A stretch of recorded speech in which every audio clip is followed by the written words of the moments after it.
Mutton కొంటే అది ముదురు మాంసమా లేదా లేతదా అని ఇలా తెలుసుకోండి.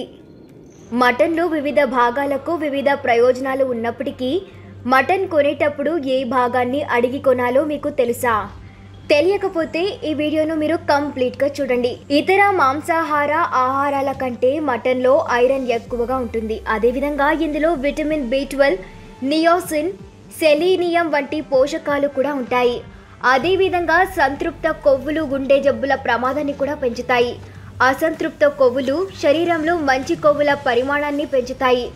హార్వర్డ్ విశ్వవిద్యాలయం చేసిన అధ్యయనాలు మేక మాంసంలో ఇటువంటి అసంతృప్త కొవ్వులు పుష్కలంగా ఉంటాయని చూపించాయి. అంతేకాదు మేక మాంసంలో పొటాషియం ఎక్కువగా మరియు సోడియం తక్కువగా ఉంటుంది. ఇది మన ఆరోగ్యాన్ని కాపాడుకోవడానికి సహాయపడుతుంది.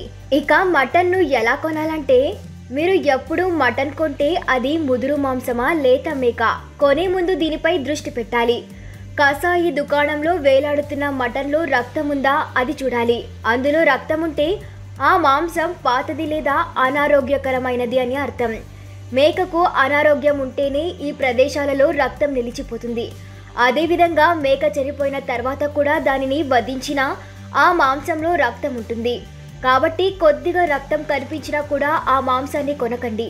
అది ఆరోగ్యకరమైన మేక అయితే దానిని వధించిన వెంటనే ఒక్క రక్తపు చుక్క కూడా శరీరంలో ఉండిపోదు. మేకలోని ప్రతి భాగం శరీరానికి మేలు చేస్తుంది. ఉదాహరణకు మేక తల తినడం వల్ల గుండె జబ్బులు రాకుండా ఉంటాయి. ఇది పెద్ద ప్రేగు మరియు చిన్న ప్రేగులను బలపరుస్తుంది. మేక నాలుక శరీర వేడికి అద్భుతమైన ఔషధం. మేకలోని కొవ్వు భాగం శరీరంలోని పుండ్లు మరియు గాయాలను నయం చేస్తుంది మరియు కంటి ప్రాంతానికి బలాన్ని ఇస్తుంది. ఈ మేక కొవ్వు మిజిల్స్కు కూడా మంచిది. మీరు మాంసం కొంటుంటే మీరు బిస్కెట్ కోసం అడగవచ్చు. బిస్కెట్ వెనుక ఉన్న వెనుక కండరమైన బిస్కెట్ చాలా మృదువుగా మరియు రుచికరంగా ఉంటుంది. అదేవిధంగా మేక మెడ నుండి వచ్చే మాంసం మృదువుగా మరియు రుచికరంగా ఉంటుంది. దీనిని పిల్లలకు మరియు పెద్దలకు ఇవ్వవచ్చు. అంతేకాకుండా ఈ భాగంలో కొవ్వు చుక్క కూడా ఉండదు. కొంతమంది ఎక్కువ మాంసం కావాలని తొడ భాగాన్ని కొంటారు, కానీ అది కష్టం కావచ్చు.